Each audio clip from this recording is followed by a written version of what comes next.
Kia ora everyone. Thank you for coming out tonight to this Socialist Society lecture where Amy Leason will be sharing his story about his experiences at Waihopai. My name is Fergus Stratford and I'm an executive member of the Society. First I'll just be covering some housekeeping and then I'll hand you on to Adi. For new people, Wellington Social Society was formed in 2021 as a educational group that promotes socialist thought and ideas. If you're interested in joining or have questions for us, please ask one of our executive members. Can you please raise your hand if you're an executive? Thank you. There's also sign-up sheets at the entrance and there. We have events every second Tuesday of the month and then also host Friday night social drinks occasionally downstairs at Rover Vagabond. And I'll be handing it over to Adi. Thanks, Adi.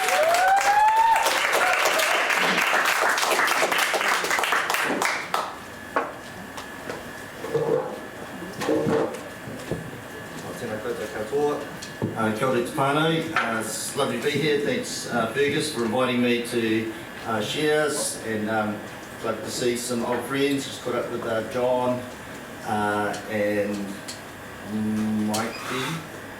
Marky, and we've got family and friends here, the Duslers and my son Finn, and there's my daughter Ari, Poppy, so it's lovely to have some friends. It's really important never to trust or listen to a person who comes alone, because there's no one checking, there's no one to stand up and say, hey, that's all horseshit. So this is part of this. They're here to protect you. I've been given a little brief for tonight.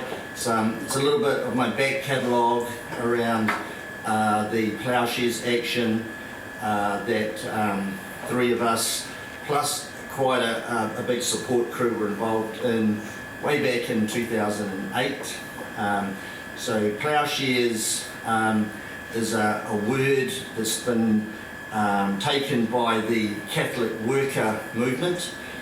So briefly on the Catholic worker, it's an anarchist Catholic collective that's based in a bunch of countries around the world. There might be 200 farms and houses of hospitality. And these little mini communities are just there to kind of live out the gospel, and they've sort of drawn heavily on the writings and ideas of a woman called Dorothy Day, someone not to be confused with Doris Day, who had a different contribution. Dorothy Day, she was a young woman in the early 20s. She was a radical and activist and journalist, and a very, very determined and a very driven socialist. She had a sort of a Catholic spiritual awakening, joins the church and finds that the socialist values and ideas were already there waiting for her, particularly well hidden, but they were all there in the church. So she wanted to take that out onto the streets and make it real. She started opening homes during the Depression in the 1930s, started a newspaper, which is still going today, and started a whole bunch of other different sorts of activism, direct action, peaceful non-violent direct action against the military-industrial complex. And then her, and together with Peter Murnane, sort of spawned a whole network of these communities that 80, 90 years later are still floundering along. So that's a little bit about the Catholic worker. I got recruited by a guy called Kieran O'Reilly. I was just talking to my sister, my daughter about that. So he's done a couple of these big Plowshares actions, took on a B-52 bomber that was sitting on the runway at Griffiths Air Force Base in 1991 with a massive payload that was about to go to Iraq. He and 4 other Catholic activists poured blood on the runway, sprinkled seeds, prayed, and then hammered on this B-52 bomber and disarmed it. They were arrested, beaten, eventually prosecuted, served time in jail. But that particular bomber never flew again. And it's just a small little, wonderful little story of Plowshares. They also did another action that was worth mentioning in the second Iraq War. They used Shannon Airport in Ireland as a fueling base. So bombers would go, and other aircraft would go from the States to Shannon and then onto Iraq. So again, Kieran and a bunch of others got to a plane on the base, and again went through a ritual, a symbolic disarming, preached the gospel of non-violence, and then disarmed the warplane. Again, they were arrested, went through a long trial. At the end of the trial in Dublin, it was a hung jury, so I had to start the whole thing again. Hung jury, they were retried, and then the trial was going really badly, and the judge hated them, and they were all going to be in for a long sentence. And then, just as the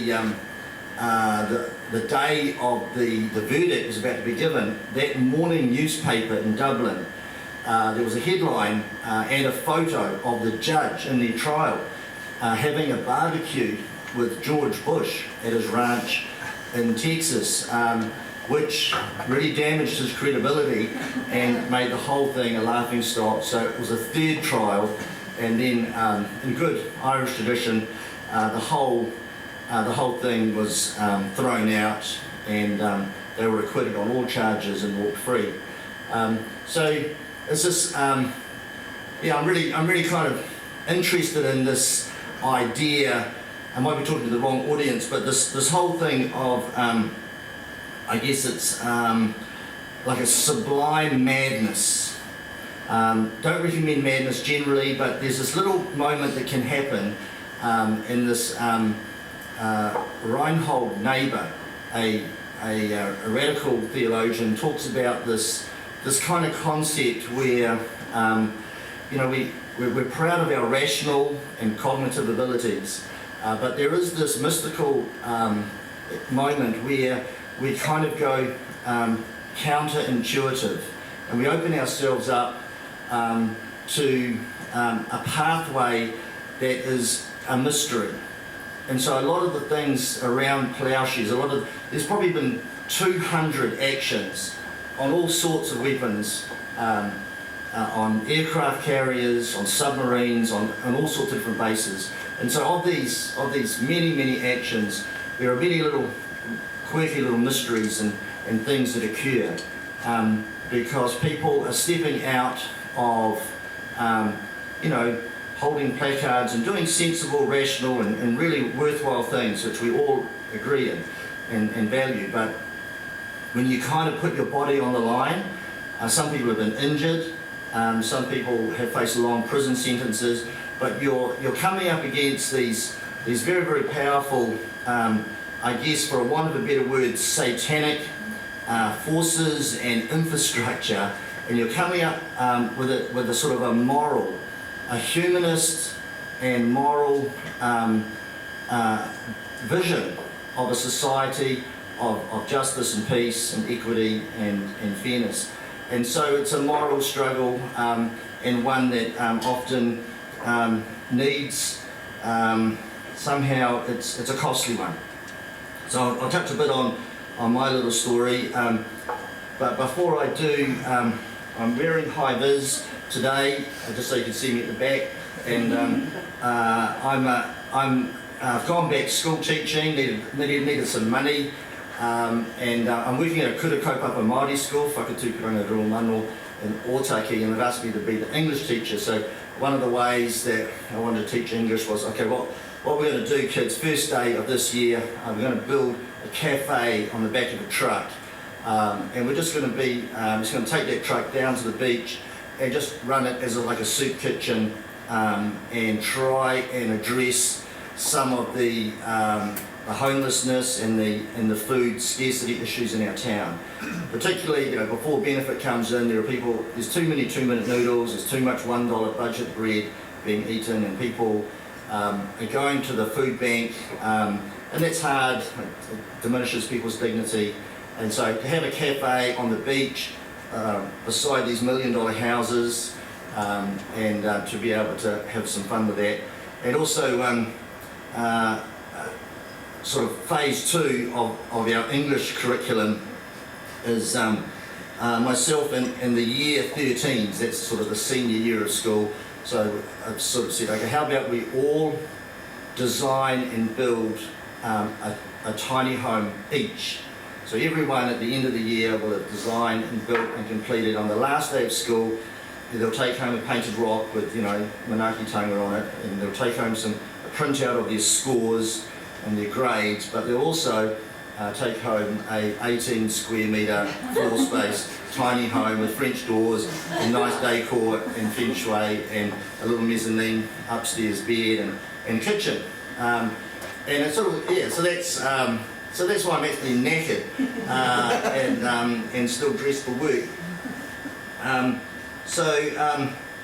Yeah, I guess I'm really curious about this, the whole thing of, as I mentioned before, sort of the counterintuitive. We're all rational people, and socialists are known as being particularly clear thinking, and pride ourselves on our ability to think through the issues.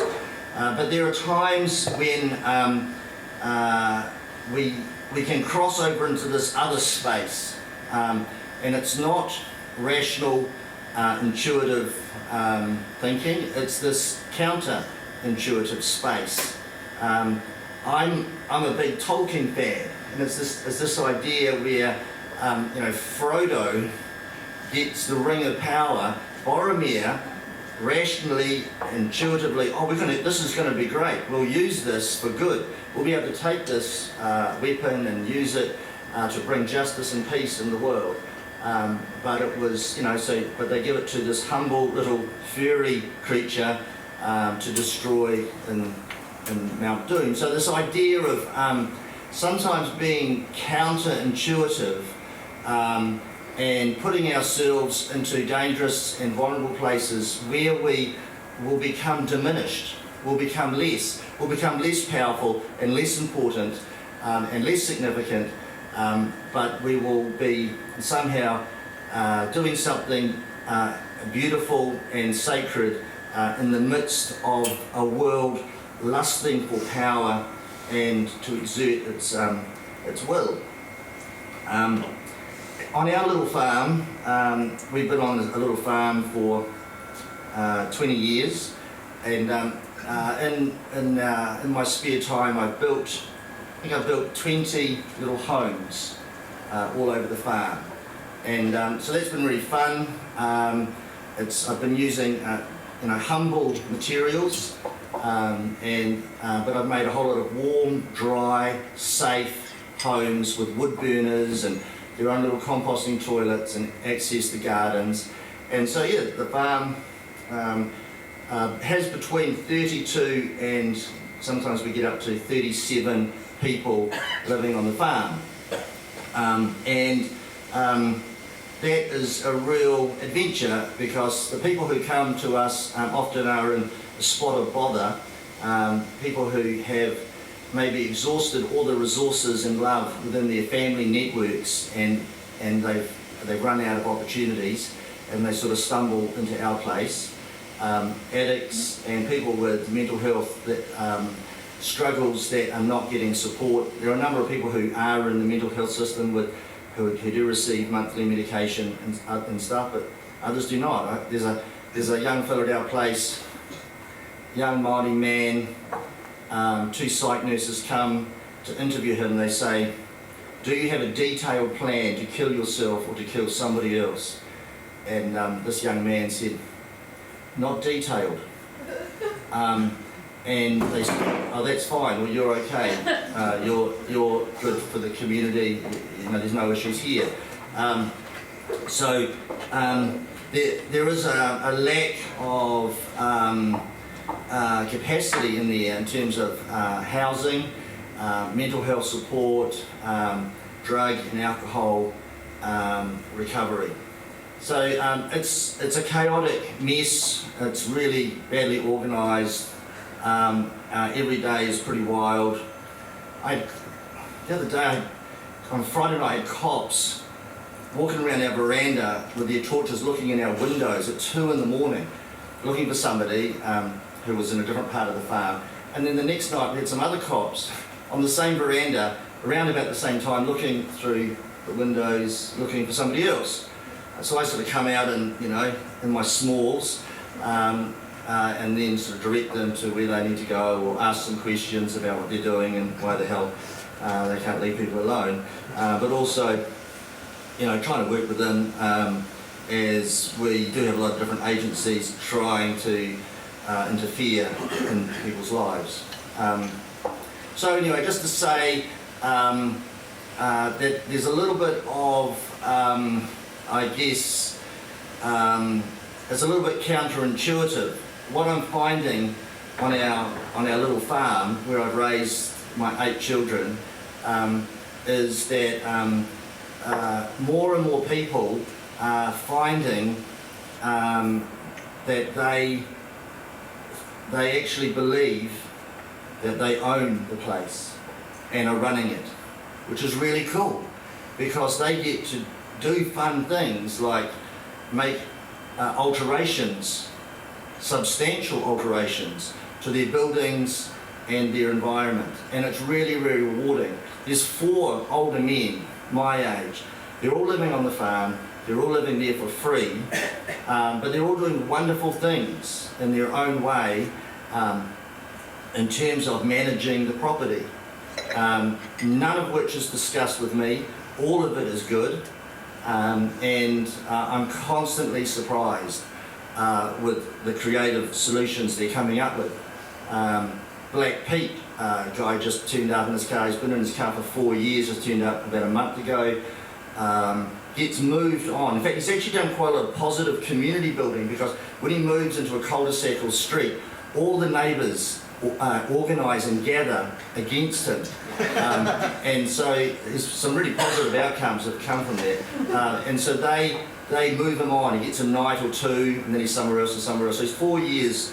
I actually taught some of his kids, so I've known him for a little while, kind of at a distance. Anyway, so he moved in, and he's moved into the carport, and over the last month he's sort of built, he's made a lot of alterations, but he's doing some amazing things around the farm, and I go, wow, you're getting the joy of having some self-determination, having some freedom, having the joy and delight of agency and making things better.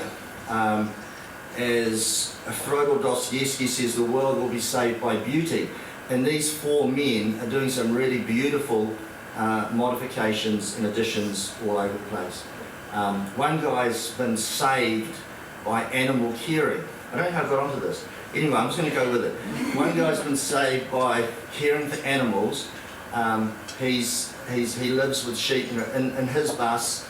He's got 2 goats, a sheep, 2 dogs, a cat. Like there was this cat, and this is way off topic, but there was this cat, wild as anything. So over months, he slowly got to the point of being able to touch it, feed it. Now he sleeps with it. One of my kids has just gone kayaking around the top of the South Island for 5 weeks. He should have been at school, but he says, "Dad, I'm going kayaking for 5 weeks." So he just got back the other day and he says, "What are you going to eat?" He says, "Possums." So he's practicing at the farm. So he's catching these possums, he's plucking them, and then learned how to skin them and make a feed off them.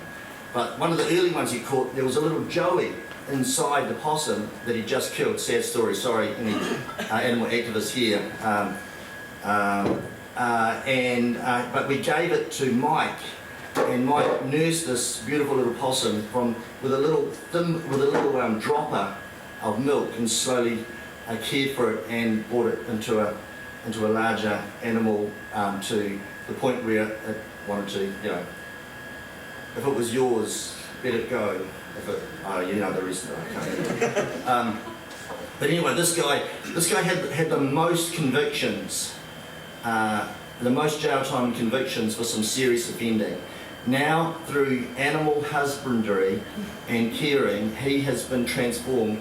Heavy meth user, really, really violent man, and he is transformed through caring for animals. And so, yeah, so it's a wild ride, and there are lots of moving parts, but it is wonderful to see. So yeah, I should get on to Plowshares. So a big shout out to my co-conspirators Sam Land and Father Peter Murnane. Peter at the time was a 68-year-old Dominican friar, priest, and Sam was a young farmer from up north. We formed a conspiracy to do a Plowshares action at the Waihopai spy base because we believed it was contributing to the war in Afghanistan and Iraq. Interestingly, recently we found it's been revealed that they host all sorts, other foreign agencies without oversight to use our facilities and tech and personnel for their own military strikes and war waging. So in 2008, we had done our research and discovered that the Waihopai spy base, we sort of went down there, did all our surveillance and looked at the security. They have electric fences, so about as high as these beams up here. So electric fences, razor wire, coils of razor wire, and the campus, the venue is about 1 kilometre all around. So 250 metres, 250, big square. And you've got 2 parallel fences running around the whole facility. 50,000 volts electric fence, the razor wire, the cameras, the motion sensors, then another set of barred fences with razor wire, and then additional security, and then more security around the actual domes. And so we thought about it, and then you probably already sort of clicked onto this yourself. What we need in this sort of situation is a high-ab crane. So we went and found one, and then we sort of mocked up a sort of we mocked up what you call an imitation spy base on the back paddock, and we did time trials. We ran the truck, we had headlights, stopwatches, quite a lot of tech, and one night we had some problem, some ropes slipped, and our elderly priest ended up dangling on the end of this crane upside down, which drew the attention of the neighbours. But we said, nothing to see here. Peter did say in our debriefing at the end of that night, we did need to work on some of our health and safety systems. So anyway, we perfected it all, got the truck down to Picton. Spy base is in a valley, in the Waihopai Valley south of Blenheim. And yeah, so it was coming into the end of April. Weather had been changing, but we'd sort of got our plan. Yeah, we were really aware that how silly this is, and it was going to be very disruptive. We were aware that this was going to impact our lives. We hadn't been on our farm very long. I had young children. I think we'd only been there like 18 months on this, and we had a huge mortgage. I had a job. I was going to lose my job, can't pay the mortgage, go to jail. There was going to be difficult words in the family, but it was that sense of, sometimes when all the petitions are done and when all of the, all the law-abiding things are done, there just comes a time when you just have to put your own body on the line for what you believe. And so there was, a real sense that this was personal.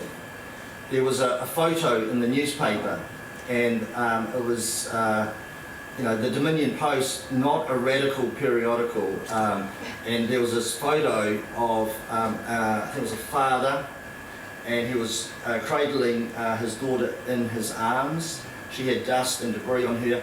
In the background of the image, there was an apartment block that was all on the floor, all in rubble, countless dead, and this man has pulled this child out, he was about 6 or so, and her eyes are closed, and you can see in the image her dress is torn, and there, below her knees, her legs are missing. So in the image you could see that her legs were missing, and the look of anguish on that man's face made it personal, made it so this was not some random stranger. It was somehow personal, and I could even see that this little child looked a little bit like my little 6-year-old girl, and who's sitting there. And if I was in a difficult situation, I would want somebody to do anything in their power to protect my girl. I would beg them, and so I felt the same obligation was on me to do something for someone else. And it ties into the Christian creed, and not only the Christian creed. If you look at sacred writings from all traditions, they all mention the golden rule: do unto others as you would have them do unto you. And so I felt compelled to say, yeah, that there was nothing more important than doing to somebody what I would want them to do to me in this situation. So the time got closer to our action. We had a tech person. It's always important to have a tech person in these. I don't know what they do, but it's just great to have them handy. And we got down to Picton. I'd already brought the truck down earlier.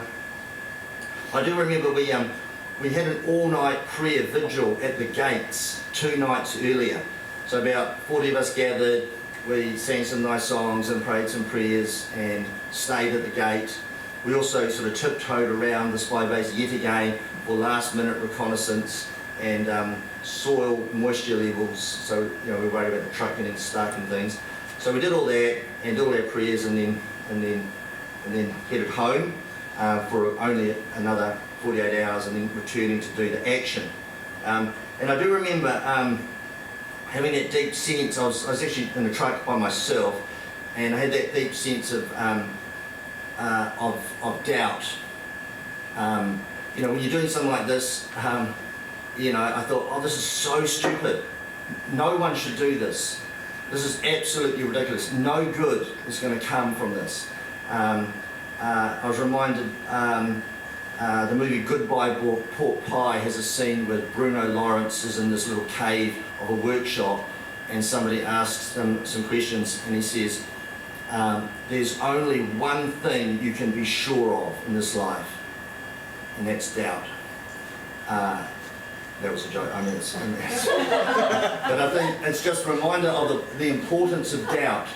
The importance of doubt is really, really great, because it keeps you very suspicious and humble and afraid, and doubt saves you from hubris and can save you from overconfidence, and makes you feel really, really small and needing help from all sources. And so, yeah, it was about overcoming that little bit of doubt and saying, oh well, what's the worst that can happen? So the next day, we're all in Picton. We went to a takeaway store for our last meal. There was a guy with an earplug and a curly thing down his neck. And I thought, oh no, that doesn't look good. He looks like a detective. So we take our feet down to the beach, and we see the same guy down at the beach looking at us. And we thought, oh, this is really bad. So we're looking, eating our fish and chips, and then right at that moment, 2 Iroquois helicopters come flying overhead from Wellington, where they're housed, directly towards towards Blenheim or towards the spy base area. I was right at that moment. And then one of the other guys, I think it was Sam, said to Peter, "Shall we tell them now?" And Manu and I said, "Tell us what?" And they said, "Well, we saw this in the paper." So someone's written to the editor and says, "Can anyone tell us about 3 large black SUVs with tinted windows driving around the Randwick, Blenheim area in the last week?" And we just thought, oh, clearly they're onto us. Everything, I mean, okay, so we weren't super discreet with our planning and organising and comms and everything else. So we thought, oh my goodness. But then we were sitting in this tiny little car, four of us, and then it sort of came to me. And I said to the other guy, "I think I've got it. Either they know or they don't." And it was a big relief.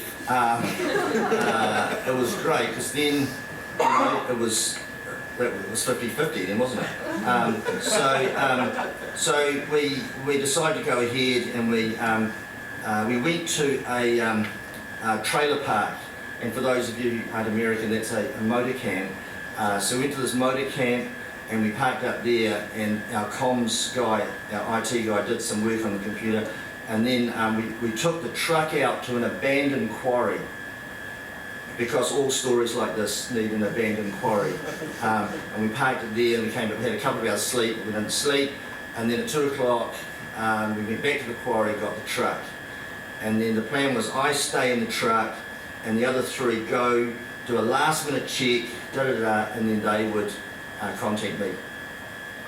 Peter said, "I'll give you a ring when the coast is clear, and drive to the rendezvous spot." So I'm waiting in the truck, 3 o'clock, 3:30, 4 o'clock, nothing. I decide to ring him. "Peter, what's going on? You haven't called it." He said, "Did you get my text?" And I said, "What's a text?" And he said, "I don't have time to go into that now, but just start coming, start driving." So I drove the truck. We met at the rendezvous point. We took off a 10-speed bicycle off the back of the truck, which would be used later, and Peter got into the truck, and we drove around down a back road, Shandon I think it was, and then into a vineyard owner's driveway, and that led around the back of the spy base where we were going to enter. The high-ebb crane was set up with like a T-bar, where two people could stand on the T-bar, hold on, and be lifted like this over all the security down onto the other side safely, and so forth. So yeah, we drove around. It started to drizzle. It's, I don't know, 4:30. It's drizzling. It's starting to get cold. I'm a little bit nervous, I've got to say. And then I took the corner. This is how you turn a truck steering. I took the corner, and but unfortunately the camber in the road left a lot to be desired, and so the whole truck started sliding, and it went over into a ditch and rolled over on its side. So we're sitting there, we're sort of lying there, and we go, "Oh no, this wasn't part of the plan." And so we sort of get out. Then I said to Peter, "Good news, we've got a crane on our truck. We can use that to lift ourselves out." So that was great. So I get the crane going, and I was revving it up, and I got all operated it, and I was using the crane to sort of trying to pick up the truck. But any of you have done sort of basic physics at school, you'll know that it's you try and pick yourself up. Just do it now if you like at home. You can just try and pick yourself up. You can't do it, you see, because the crane was connected to the... I won't go into the whole... turns out you can't do that. So then we sort of sat there, and then we were... I think I got injured moving wood to put under the wheels, and da-da-da, and so we were sitting there looking pretty forlorn, and then our IT guys up in the hills waiting for the domes to collapse before releasing our comms and our propaganda. And then, so then Sam comes. Finally, he finds us, and we're sitting in the mud beside the truck, and he goes, what happened to you? Well, actually I said, what happened to you? And he says, well, what happened to you? And I said, I asked you first. And then and he had blood running down his face because he was 10 speeding across a paddock, having locked the front gates with a padlock to stop the police, to delay the police a little bit, because the base is set off the road, there's a long driveway. So keep the police, delay them a little bit, just in case you need time. He's cycling across a paddock high speed, hits a fence, is airborne, and then he's rolling around injured. And then he sort of and then we finally all meet, and things aren't going well at all. And then we sort of unload everything, and we thought, okay, well let's carry on. We did talk about drinking heavily, but then we decided let's carry on. And so we gathered up all our banners. We had signs, we had bolt cutters, other equipment, sickles. And we had a brass trumpet, that's on the board, a candle, we had a few bits and pieces, and then so we carried all, we got to the outer perimeter, which is like just a sheep fence, and then we could see all the high security ahead of us. So we lay on our stomachs and we commando sort of did that thing where you wriggle on the ground, and carrying everything, the three of us got all the way across the paddock, and then we were up against the fence. So this was the time, things were getting real here. And we used our wire cutters to cut away the hurricane netting and clear a hole and expose the 50,000 volt electric wires. It was that point, I think, it's a little bit counterintuitive, but I thought, I had this strong sense to give the bolt cutters to the elderly priest. And Sam had the same feeling. And so, in fact, if you're ever doing anything like this yourself, to have a priest with you is really, really helpful. So he did a prayer, and it sort of covered everything well. And then he got the bolt cutters and cut the first one. It sparked. But it turns out the 50,000 volts are like on a surge. It takes a second. It's like a giant animal stock fence, and it takes a whole second to travel around the base. So you sort of need to hold on to it to really kill yourself. So he cut it, sparked, cut the other few, and opened up enough room for us to wriggle through, clear. So now we're in the high security zone. Around the whole base, and then looking down on us are cameras, motion sensors, but nothing happened, no alarms. So then we cut through the steel bars of the next fence. They were just bars. We cut through those, got through, ran across another field that was nicely mowed, and then we got to the main dome, cut through some more fences, then we were on the dome. And so then we laid our hands on this giant dome and set a karakia again, make sure, and then we cut into that, and all the air came whooshing out because the whole 100-foot, 33-metre dome is held up with these giant fans. And as soon as we cut into the dome, the pressure was released and the fans went into turbo and air was gushing out. But we did all these cuts. Sam actually wanted to do these big crosses because he was quite devout. And we did various cuts, and then the whole thing started to collapse. And then I had to be, there was another hole made so I wasn't crushed. And then we gathered around and we made a little shrine and we sang. We had a mandarin, and we just had a little moment because we couldn't believe we'd achieved it. That the base was now, the dome was uncovered and the base was being exposed, and what is happening here might maybe start to be revealed. Security found us. We said, we're here to pray, did you want to join us? But they made it clear they didn't. And then we waited for the police. The police processed us, took us away in the paddy wagon. It turns out there were some friends of mine at the gate who did know about the plan and didn't tell us, but they'd flown in and driven out to the base, the front gate, out on the main road. And they were there. They couldn't see us through the tinted windows of the van, but they were there. And one guy grabbed a little camera, took a snapshot of the dome that's deflated in the early morning light, maybe 6 to 7 o'clock. So the early morning light, one dome is up, the second dome collapsed all over the giant satellite dish. And then, but just as he took this photo with the disposable camera, at that moment he caught this beautiful rainbow coming out of the clouds, landing on the deflated dome. And he gave me a copy of that photo, which I've got in my composting toilet. And we were thinking about maybe using that possibly as part of our defence case. You know, the rainbow did it, but we thought, no, that's not going to work at all. So then we went to jail for Blenheim. We missed the bus to the remand cells, so we stayed in the Blenheim cells for 5 days. We fasted on water only, had a good time, got released, got bailed to our home addresses, and then a bunch of other stuff happened. How's the time going? Probably should wind up. If anyone needs to go, just slip away. So 2 years later, we had our trial. It was about a 10-day thing. We had a lot of support, we had a lot of rallies, and we built an occupied campsite in Catherine Mansfield Park opposite the US Embassy. So we had a couple hundred people living there. We built a big shrine, that was fun. And then the court was, yeah, these trials are always interesting. And like I said before, there's these sort of counterintuitive, weird things happening. Like there were several days in, and I was in the stand, and I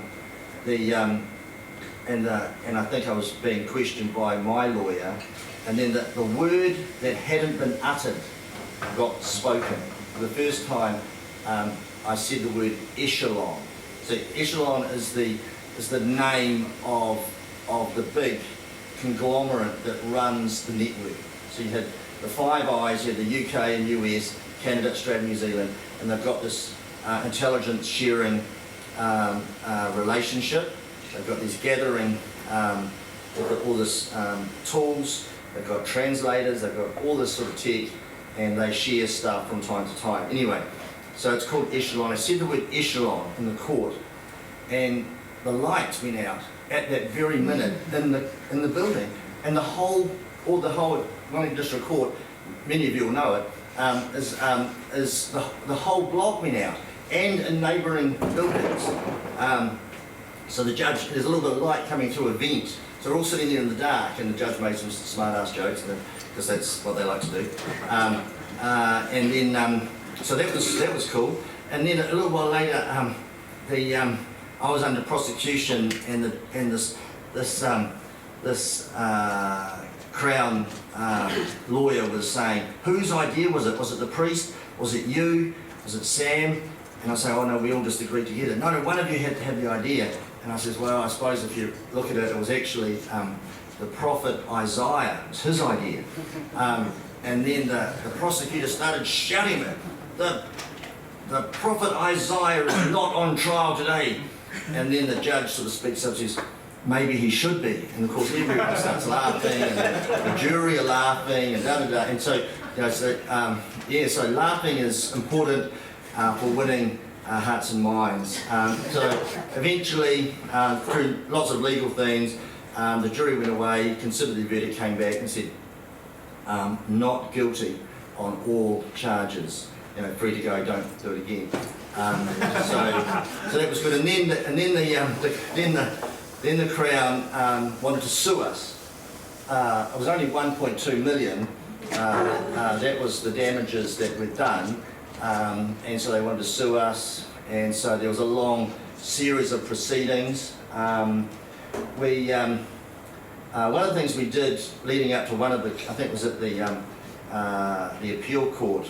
We went all the way to the Supreme Court, or just about to enter the Supreme Court when we received a letter, but I'll come to that. In the appeal court, we decided to fast, and I couldn't find a church that wanted to let us pray. Strange that. But St. Andrew's on the terrace, Margie Mayman, lovely woman, She was the priest there, and she let us take over her church for a week, 8 days, and we had a lovely time there. And then on the last day we went to court, Hungary, and then things went bad at court, and so we decided to do something a little bit sort of counterintuitive, where in the scriptures Christ says, if someone sues you for your cloak, give your tunic as well. And so in a two-garment society, Christ is saying, shame the rich man, shame the powerful, because they're a bastard. And they're trying to take, in a cold winter's night, they're trying to take your cloak to pay some debt, and shame them and let your nakedness be on their heads. So we thought, well, that's us then, isn't it? So 18 of us took off our clothes and made a big pile, walked across the road and gave it. Someone took it into John Key. I don't know what he did with it, but it was all our clothes. And then I found, it was interesting, I found out later that day, on that day, in the House, they were debating the new security intelligence legislation. So coincidentally, that day we're in court, and then in Parliament they're debating this new, really bad legislation that's going to privacy and surveillance and stuff much more real. And then I found out in the building behind us, you had the Attorney General of America, the UK, Canada and Australia meeting in New Zealand for the first time ever on that day in the building behind us, and there were American Marines on the streets with rifles on that day. So we were sort of in the sandwich, and the TV1 News, they didn't really know what to make of us, but they pixelated a lot of the shots as appropriate. So anyway, just to say, it's this idea that sometimes to take on the forces, to take on the powers, and to take on the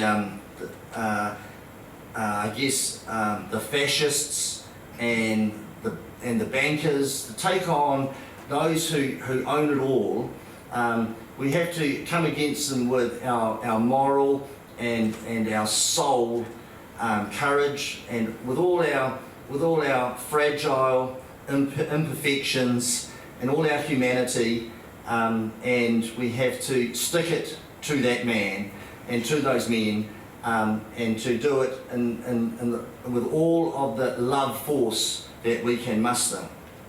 And it's not something that you want to do every day. It's a once in a now and again experience. But the bastards are wanting to grind us down and wanting to hurt us. We recently, just sort of segueing away a little bit, but recently we had council cars descend on our farm. We've been dobbed in. Illegal buildings, homeless people, composting toilets, grey water systems, electricity. We've heard it's all terrible. We're going to shut you down. The day they turned up, I was out, and Shelley says, "Oh, great, quick, come in. You've arrived so quickly, thank you." Because she thought they were the CAT team. Someone was having a psychotic episode in the shower, became very, very unwell. And she called the CAT team, and these cars arrived 30 minutes later. But of course the CAT team never came at all. It was the council. So she said, "Look, if you can help with this psychotic event, please stay. Otherwise, we need to make another time." And so we ended up, a lot of the whānau at the Wānanga and at Ngāti Kapu, Manawawhiti, they said, "We'll host a hui." So they called the mayor and some of the managers, and we came to Raukawa Marae, and the kaumātua at Raukawa sat the mayor down and provided drinks, and then he thumped his fist and spilled the water and said to the mayor, "The Leasons are with us at Ngāti Kapu, and if you've got a problem with them, we've got a problem with us. Now fuck off and make this go away." I sent the mayor a letter. I said, we know your next move. You're going to put us in court and you're going to put us in the papers. Those are your next two moves. That's standard practice. But you've done your homework on us. You know our next moves. we will move into your council chambers with 100 homeless people and activists. We'll bring sleeping bags, we're going to bring our gas rings, we're going to have a wānanga for a week in your buildings on homelessness and what you're doing. And I think I mentioned we're going to eat all your chocolate biscuits. And the council just finished building a $15 million sea wall to protect somebody's tennis court from sea erosion. They don't own a single emergency home in the district. So it's that moral struggle where we've got to call the bastards out, and we've got to expose the charade they have around their superiority and around their benevolence and charity. It's smoke and mirrors, and they wouldn't piss on a burning man. And so we've got to call them out and shame them for all of their hateful, self-interested acts. And the best way I think one of the ways we can do that is to model something else, is to demonstrate something else, is to show a better way. So we're all trying to do that in our jobs and professions and in our communities, and we're trying to have a crack at that too. So I think I'll leave it there. Thanks very much. Appreciate your laughing at my jokes.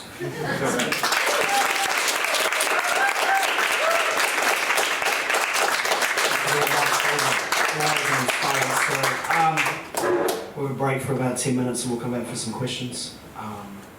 Yeah, thanks. Just feel free to shout out and, yeah, you know, Adi will answer. Thanks.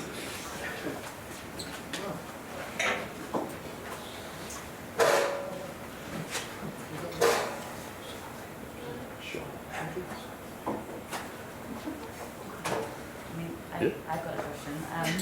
Give a shout. Yeah. Okay, so thank you so much for that. It was a really beautiful version of that. You know, I don't know, I learned a lot from you this time, so thank you. So my kind of question is that, you know, I think what I'm interested is in the space that is held in that moment before the unexpected expression of agency from someone in the community. And I mean, we were just kind of talking about it, and it's like 50-50 thing. And so I suppose I was also kind of thinking, like Moana Jackson was saying, that being courageous is the deep breath before you do something. You start something difficult, and I kind of feel it's akin in some ways. And I'm interested in that. And also the lived experience of that 50-50, so like the consistent counterintuitive practice of, you know, essentially dedicating your life to this kind of ongoing way where, you know, on the weekend it's a, you know, there's lots going on. And so I'm really interested in how you maintain that momentum, because there's a lot kind of going on in that space of holding before the thing. And I mean, of course there's rewards when it becomes, but it's also quite a lot, and it's hard to keep a hold of that. So I'm interested in if you could talk more about your experience of trying to keep hold of that. If that makes sense. Yeah, it does. Yeah, I mean, I think it's all part of that package of how do you do the whole of your life, kind of in struggle and renewal. I think later in life I have discovered gardening, and that has been a real great source. And nature in general, obviously, you know, tramping, and yeah, being in nature is really a great way of recovering yourself and being revived and renewed and refreshed. So gardening is a particularly good one because you're contributing to, you know, you're doing something in terms of productive. Food comes out of that, and that's a real thrill. It's lovely for people to see a thriving garden. That's really a joy to me, and the food, or the vegetables that come out of the garden, and the food that's produced from those is so I think that's I remember caring for my mother, and she was dying. She had brain tumour, and we were nursing her. I was nursing her, and when you're doing full care, like we got a hoist to lift her up so I could change her nappies and change the linen and bathe her, and so that's you sort of, when you do that work, you sort of hold your breath. It's quite difficult, and it's your mother, and you're trying to have conversations, but you're doing this work, and you go outside, and and the garden's just teeming with life and energy, and it's just so delightful. So finding those places and those activities, I think that where there is it's just bursting with energy and life.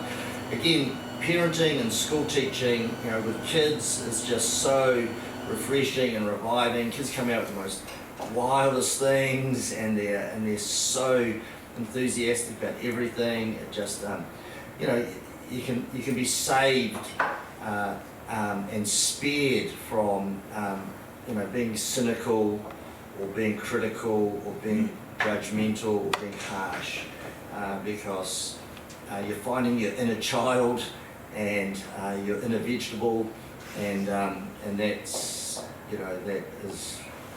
that's refreshing. Did I get that?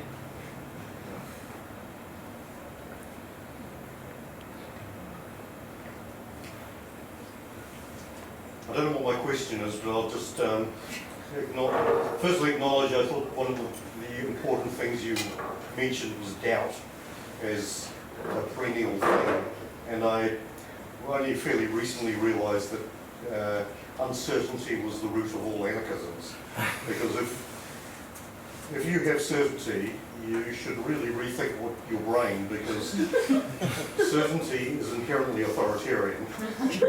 If you're political and you have a certainty, there is absolutely no reason why you shouldn't be a dictator. So anarchism, I think, comes from a point of us feeling that we don't understand the world sufficiently to have certainty about it. We don't understand the results of our own actions, the consequences. So I think uncertainty is something that we should talk about a lot more in politics, and elevate to a point of perhaps the one principle that we're certain about is uncertainty. So I don't know if you want to say anything about that, but I will just briefly mention that you very much inspired a small child I was raising when you were teaching at Paika Creek School. She came home and said, you were a relieving teacher, I believe, and said, we didn't have our regular teacher, we had Mr. Leason. And I said, you Mr. Leason? Be late. And she said, oh, we had Mr. Leason. Oh, who's he? And she said, oh, he was in prison, he got locked up. I said, how come he's teaching you? And she said, well, I suppose he escaped. And I eventually clicked it was you was talking about you, and it all made sense suddenly, but you were definitely inspiring to her. That I thought it was very good that small children had this idea that people escape from prison and go teach it like a great child. Thank you for that one, sir. Oh, that's a high review and accolade to hear that from children, because they have a bullshit-ometer, and it's very it's just so innate. They can see a phony, and to be experienced and described so favourably, that's a great compliment. Thanks, Sam. And yeah, I mean, you said it much better than I did. I was bumbling around, but that is, I also share. And maybe it's an age thing too, where it's good to lose confidence and to question yourself and to doubt, and to hold things lightly and to tread much more carefully, but to be able to drill it down into very ordinary things that are truly universal, like I'm currently just enjoying just the thrill of of working with kids, building their tiny homes and hearing their stories in their life and seeing them, you know, getting into the into the mechanics and engineering and building a place, but also into the art and the style and the decor and the purpose and the imagination of it all. So I'm feeling more confident about very, very ordinary things, and that's giving me a real thrill.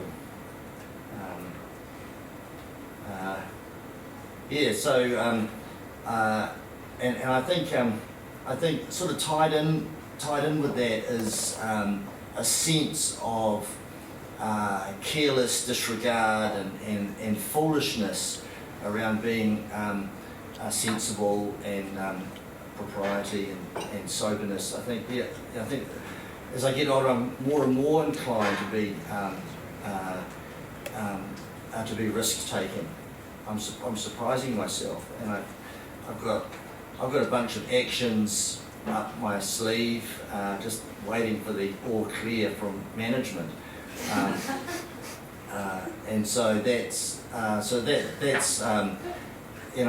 feel that home base, family and friends and all the love that surrounds me places me in a position where I can step into into sort of dangerous places, and that's okay, because my back's good, and I can be foolish more now than ever,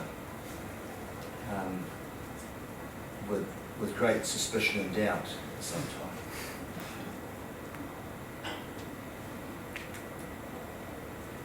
Heidi. On that topic of being foolish and all the rest of it, how did the conversation go at school between the English teacher and the people who do the curriculum, and when they found out about the houses? Because English and houses. Yeah. How did that conversation go?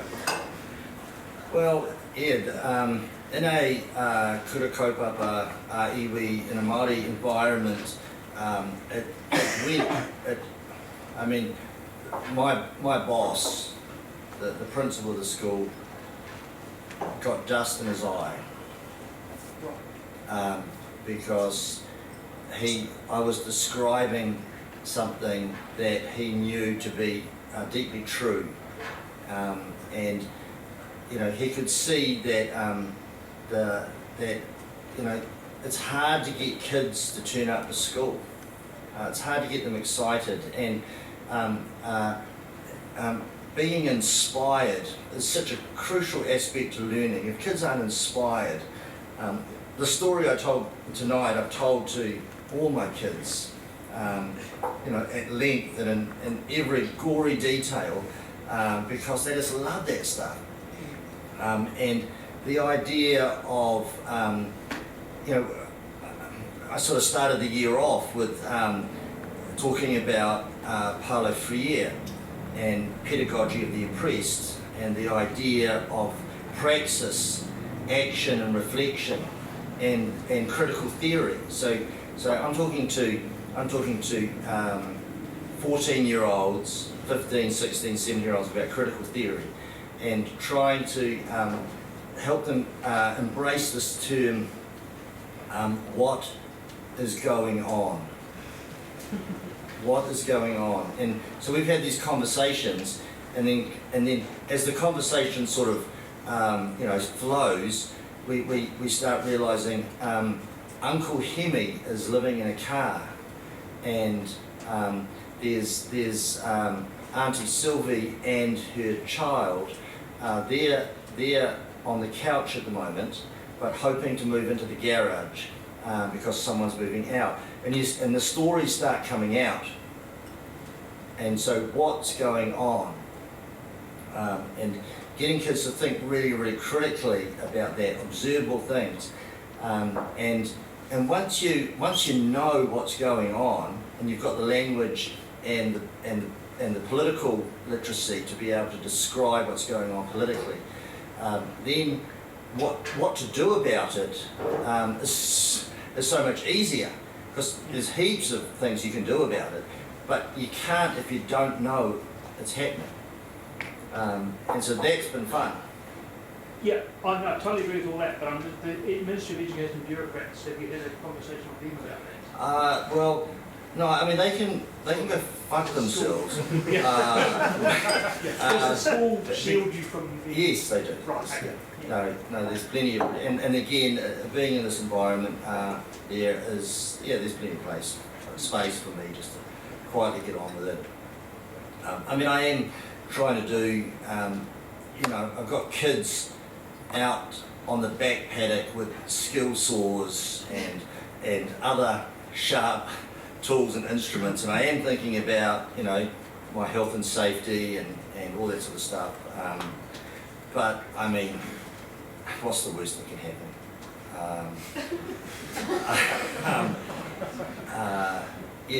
So yeah, I mean, I think again, it's we do need to trust our people, our young people with real world experiences, and obviously you want to scaffold them a little bit.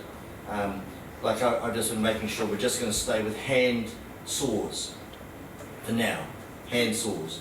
And we're going to do some silly little course, and they're going to get a certificate, and I'm going to give them a high-vis vest similar to mine, and then they're good to go. I'm just covering my ass.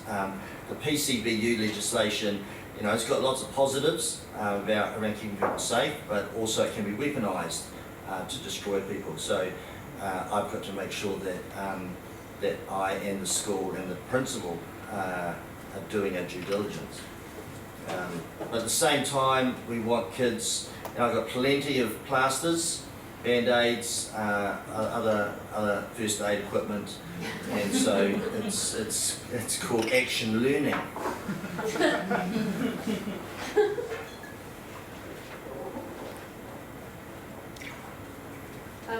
Could you speak at all? I'm interested in how I haven't really heard about fasting much, and I'm quite interested in it.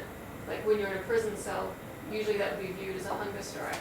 So I'm interested in what it was for you guys, and as a repeated thing that in your process. Can you speak just more about it? What purpose it served for you? Wow, I've never been asked that question. Thanks so much. You're so welcome. I think part of the idea is when you have eaten, you are physically strong, and your own sense of power and agency is at its zenith. When you're fasting, it's the opposite. So you're at your weakest mentally, physically, and it creates a liminal space for help from elsewhere.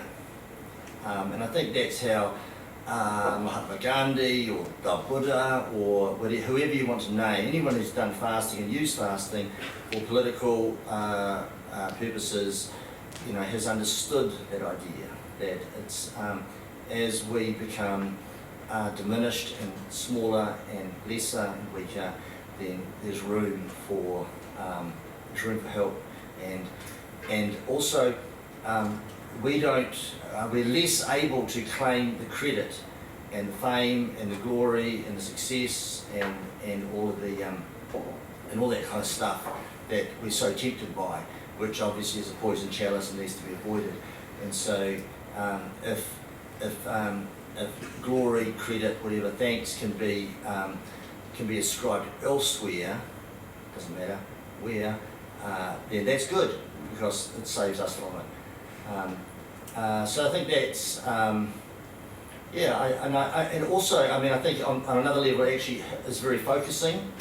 I remember we were in the cells in Blenheim, and so we were arrested on Wednesday morning at 6 o'clock. So we did Wednesday, Thursday, Friday, Saturday, Sunday.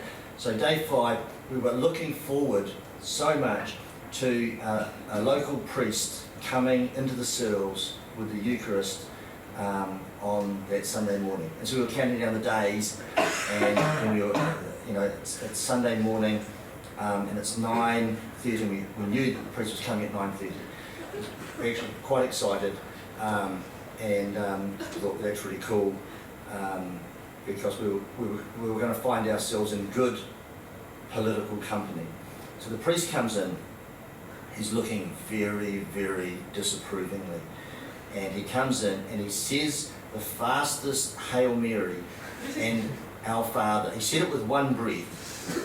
I've never seen it done this quick. And so he said that, and I don't know if he threw it, but he handed us the Eucharist, and he was gone. The door was shut, so it was the whole experience was just a handful of seconds, and he was out. And we just sat there in sort of stunned silence at what such a disappointing religious experience, and that we were starting to dawn on us. Oh no! Oh, it turns out the church may not be as supportive as we might have hoped. So we sat there despondent, in shock, and then after what was a long, long time, it might have been 20 minutes, stunned silence, I said, on the bright side, at least we know what the time is, because when you're in incarceration, knowing the time becomes a bit of a thing. And so, and then someone says, what's that? And I says, well, it must be, 9:31. And then we started giggling, and we started giggling. And there's 3 grown men, and we're laughing and laughing and laughing until tears were running down our cheeks. And it was like our face was aching, our cheeks were aching. And we had this, I mean, I'm sure it can be explained psychologically, but we had what actually, on one level, could have almost been a religious experience of joy through laughter. And so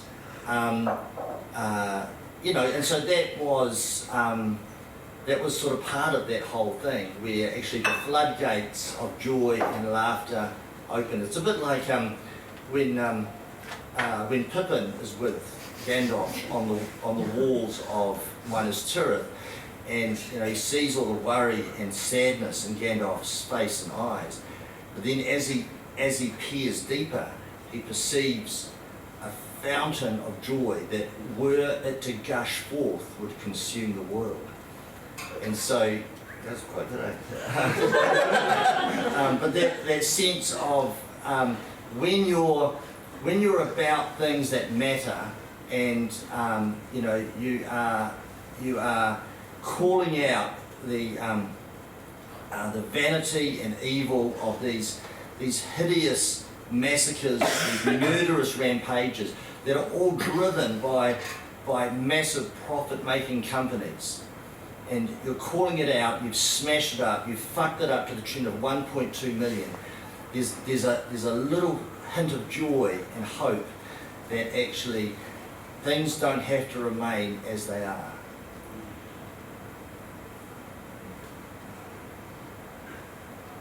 So, courage fasting, and I might get back into it even just for health benefits.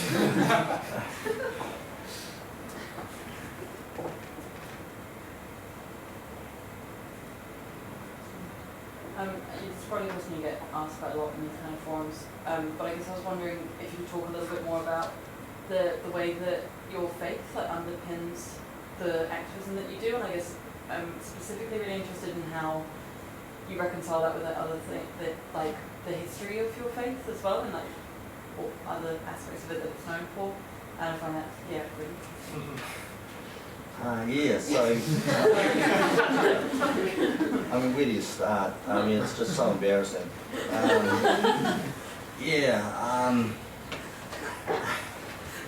It's this. I think that I like Walter Wink talks about this idea of the possibilities and the wonders of redemptive violence.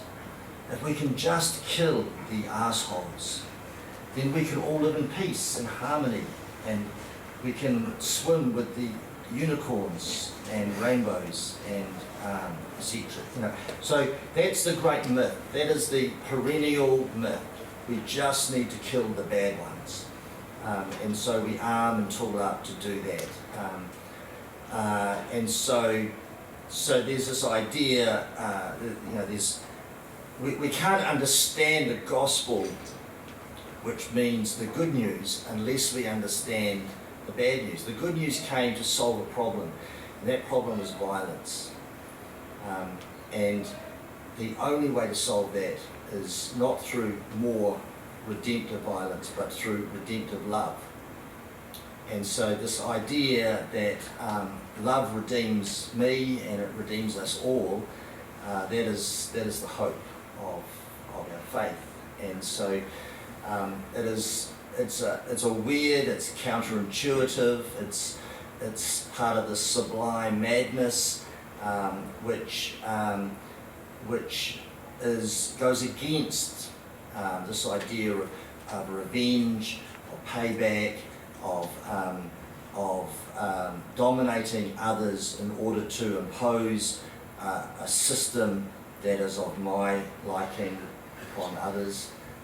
So all of these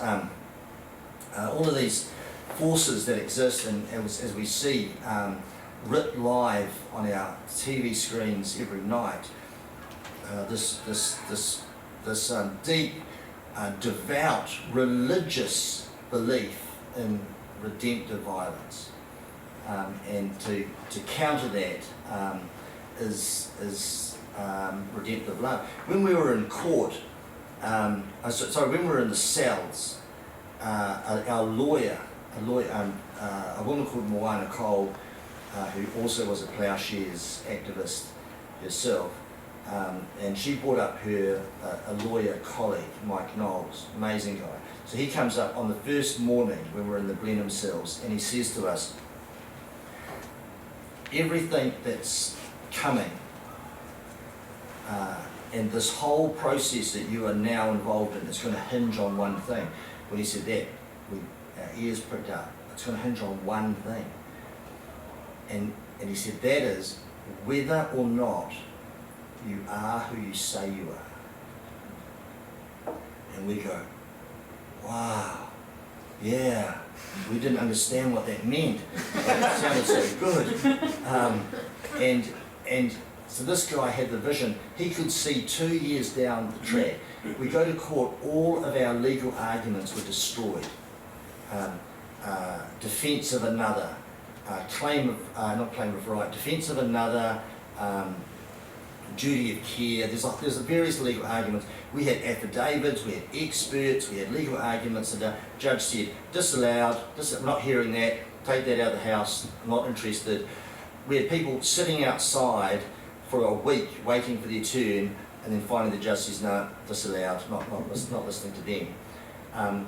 And then the whole thing came down to Sam, Peter and I had to get into the dock and to tell our story. And the judge couldn't stop that because the charge was intentional damage without claim of right, and we said we have a claim of right. We want to argue that. I was in the dock for 3 days arguing that I had a claim of right to do what I did. And the question was, as Mike Knowles said so beautifully, were we who we said we were? Was this a prank? Was this a joke? Were we just sort of assholes that thought, let's go and fuck up the spy base, it'd be fun. So we had people like Peter Murnane, Dominican priest, who says, at that stage, I think it was for the last 40 years, he'd been doing work with addicts and prisoners in prison and mental health communities. So he devoted 40 years, and he owned his cheese cutter cap, he owned his suit, he owned an old Bible. That's all he had. He had no money in the bank, and he had no assets. All he was he had 40 years of serving the excluded and the forgotten and the unloved. And so he presented that to the judge. And that, and so a jury are hearing this and they go, you are who you say you are. when you care about the harm this weapon system is contributing to, you mean it, you lived it.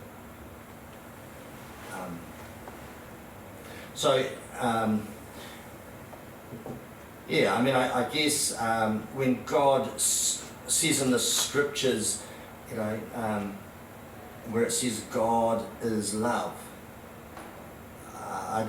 you know, it's not hard to misinterpret that. God is love. I like to take a more scientific approach, as said in the movie Nacho Libre, I believe in science. So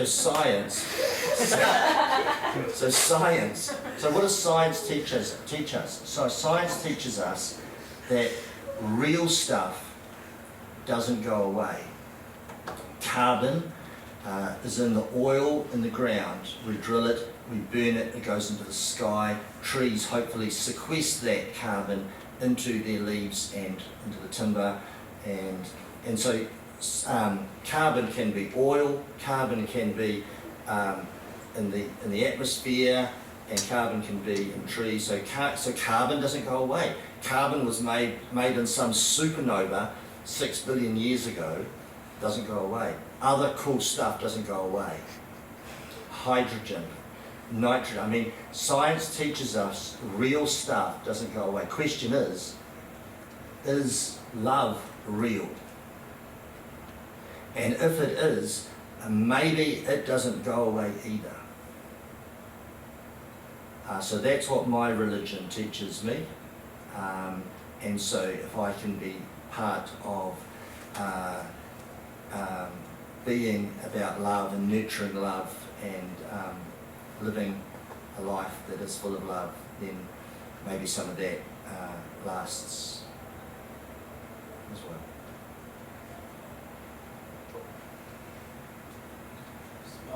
We'll have one last question. Could you explain further what it means to be like sort of Catholic anarchist? Because I'm aware, you know, of course, the Catholic Church has a lot of ecclesiastical structures.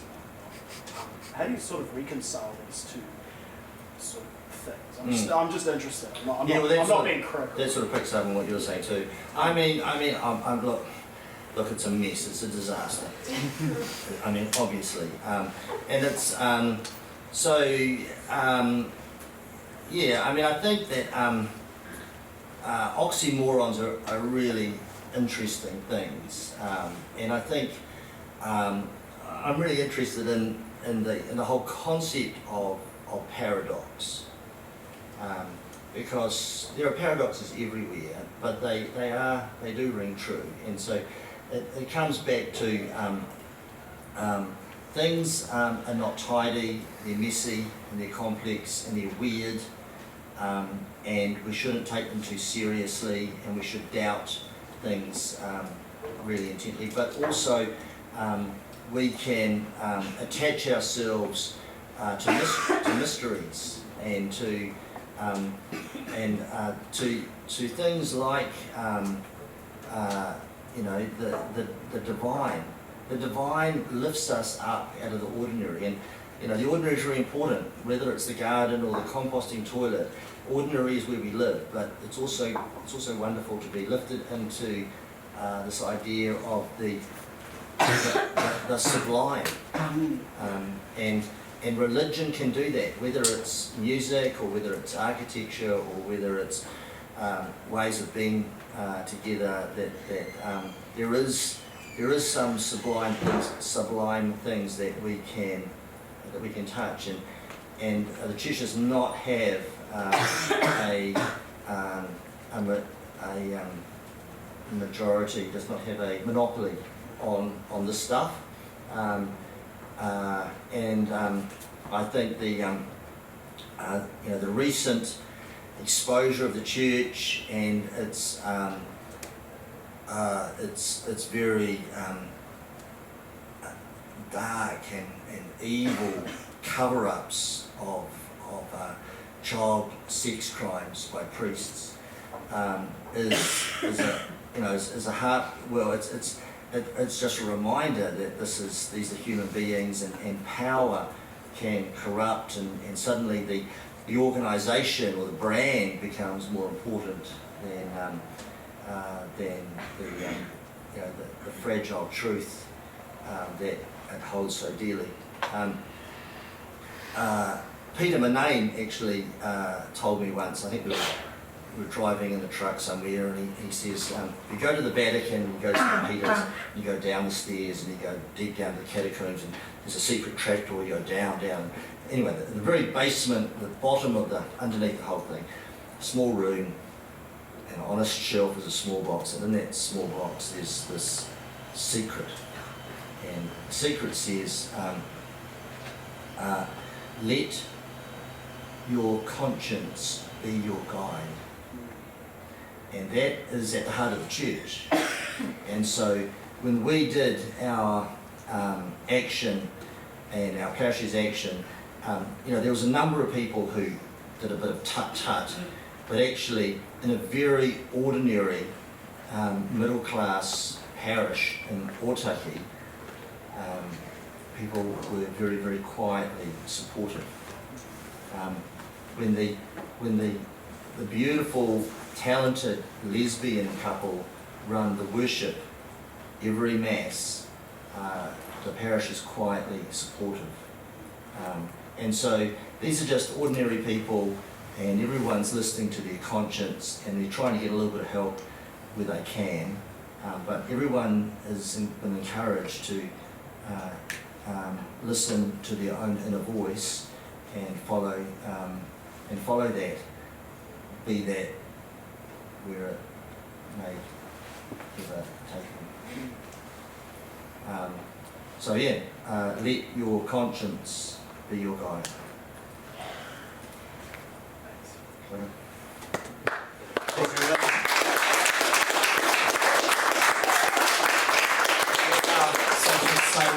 We always have a gift for our speakers, so we've got some lovely red wine and a latest issue of our magazine.